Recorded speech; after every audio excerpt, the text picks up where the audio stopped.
Hello everyone. Chapter 2, Understanding Secularism.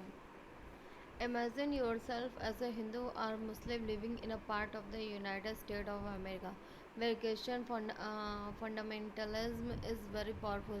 Suppose that despite being as US citizen, no one is willing to rent their house to you. How would this make you feel? Would it not make you feel resentful? What if you decided to complain against the discrimination and were told to go back to India? Would this not make you feel angry? Your anger could take two forms. First, you might react by saying that Christians should get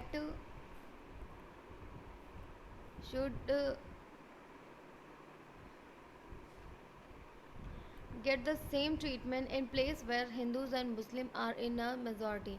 This is a form of retaliation.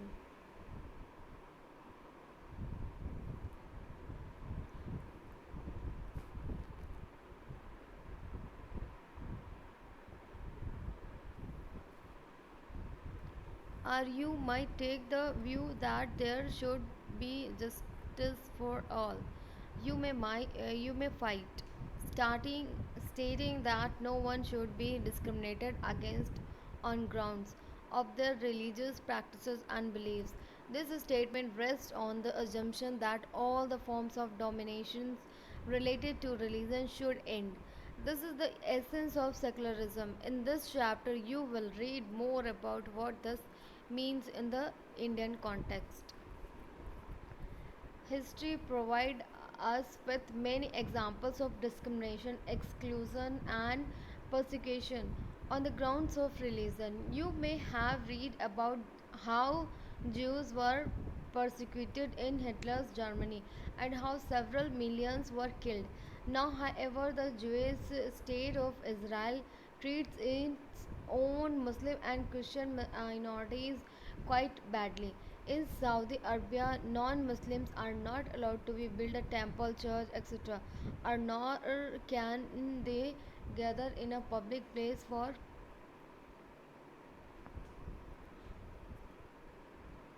prayers. In all of the above example, member of the one religious community either persecute or discriminate against member of other other religious communities. These acts of discrimination take place more easily when one religion is given official recognition by the state at the expense of other religions. Clearly, no one would wish to be discriminated against because of their religion nor dominated by another religion. In India, can the state discrimination against citizens on the grounds of their religion? What is secularism?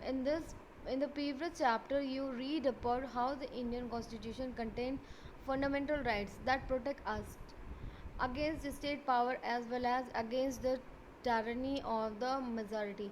The Indian Constitution allows individuals the freedom to live by their religious belief and practices as they interpret these in keeping with this idea of religious freedom for all.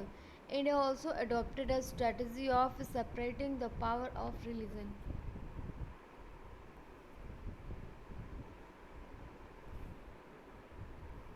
and the power of the state. Secularism refers to the separation of religion from the state. Why it is important to separate religion from the state? As discussed above, the most important aspect of secularism is its separation of religion from state power. This is important for a country to function democratically. Almost all countries of the world will have more than one religious group living in them. Within these religious groups, there will most likely to be one group that it in a majority. If this majority religious group has access to state power, then it could quite easily use this power and financial resources to discriminate against and persecute persons of other religion. This tyranny of the majority could result in the discrimination, uh, coercion, and at times even the killing of religious minorities. The majority could quite easily prevent minority from practicing their religions. Any form of domination,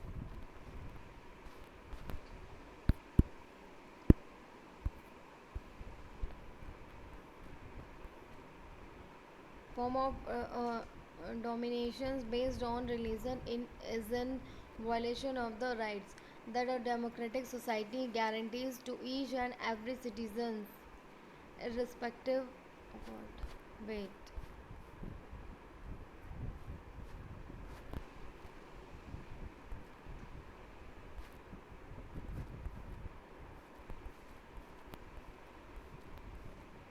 Irrespective of their religion.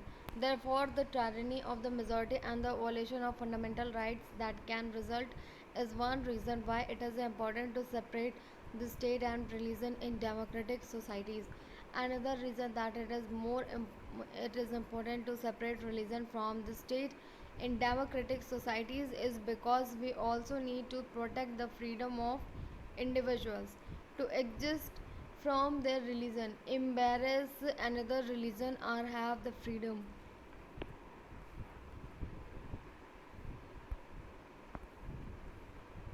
to interpret religious teaching differently. To understand this point better, let us take the practice of untouchability.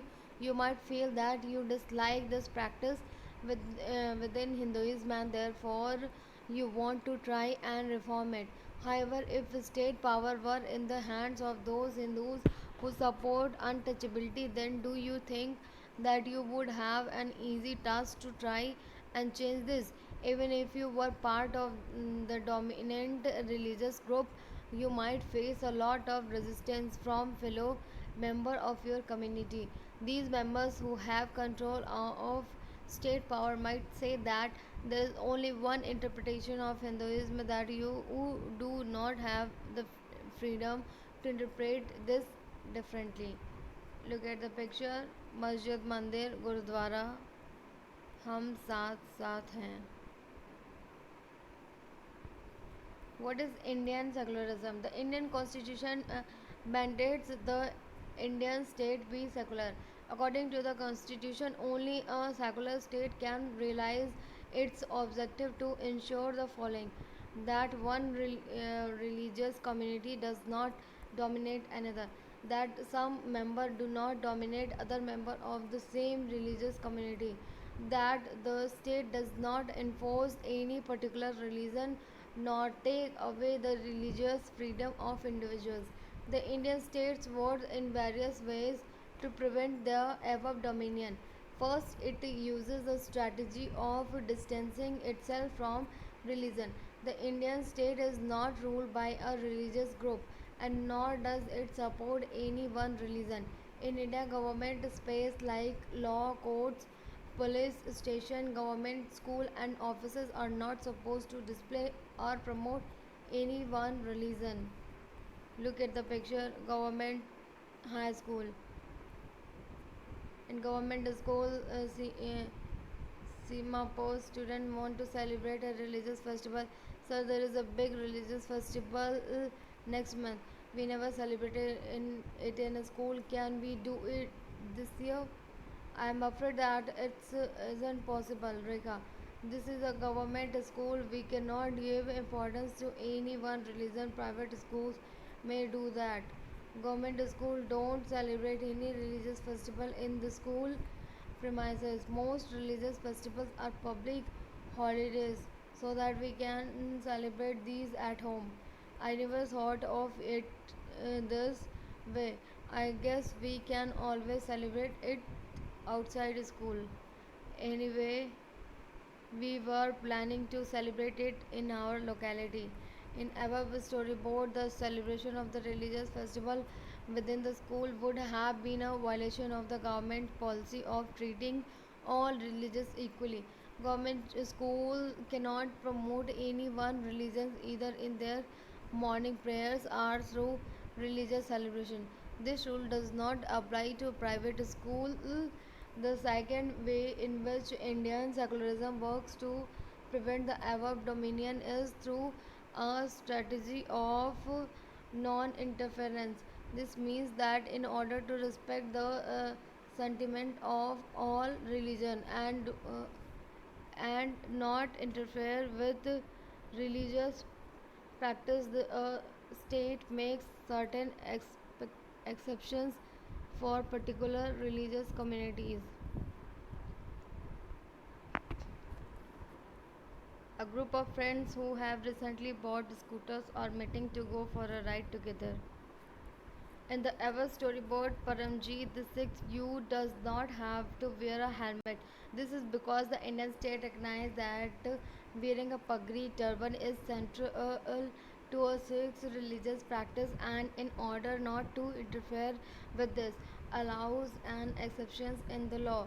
The third way in which Indian secularism worked to prevent the dominations listed earlier in through a strategy of intervention. You read earlier this chapter about untouchability. This is good example where member of the same religion, upper caste Hindu, dominate other members, some lower caste within it. In order to prevent this religion-based exclusion and discrimination of lower caste, the Indian Constitution bans untouchability in this. The state is intervening in religion in order to end a social practice that it believe discrimination and exclude and that violates the fundamental rights of lower caste who are citizens of this country. Similarly, to ensure that laws relating to equal inheritance right are respected, the state may have to intervene in the religion based personal laws of communities. The intervention of the state can also be in the form of support. The Indian Constitution grants the right to religious communities to set up their own schools and colleges. It is also give them financial aid on non-preferential bias. In what way is Indian secularism different from that of other democratic countries? Some of above objectives are similar to those that have been included in the constitution of secular democratic countries in other part of the world. For example, the First Amendment of US Constitution prohibits the legislature from making laws respecting an establishment of religion or that prohibit the free exercise of religion. What is meant by the word establishment is that legislature cannot declare any religion as the official religion, nor can they give preference to one religion in the USA.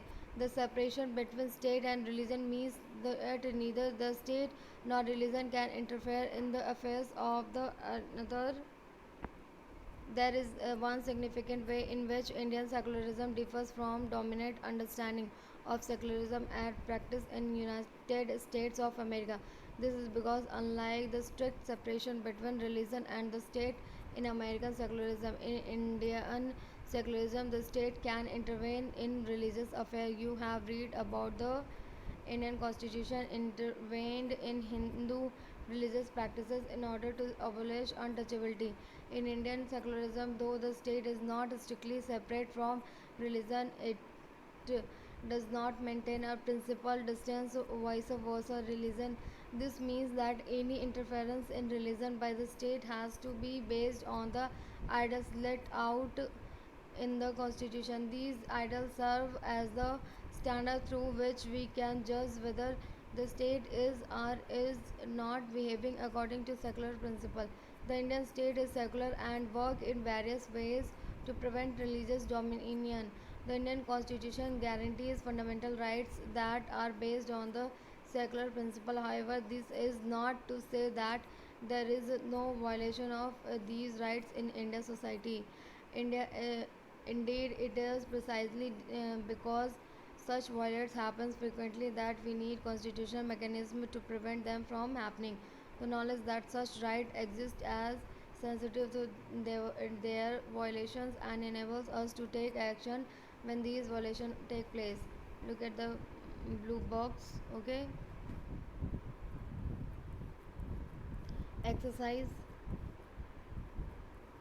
objective. Why is the important example of violation of this objective?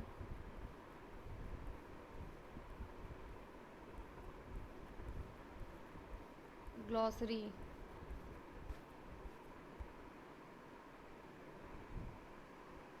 Thank you.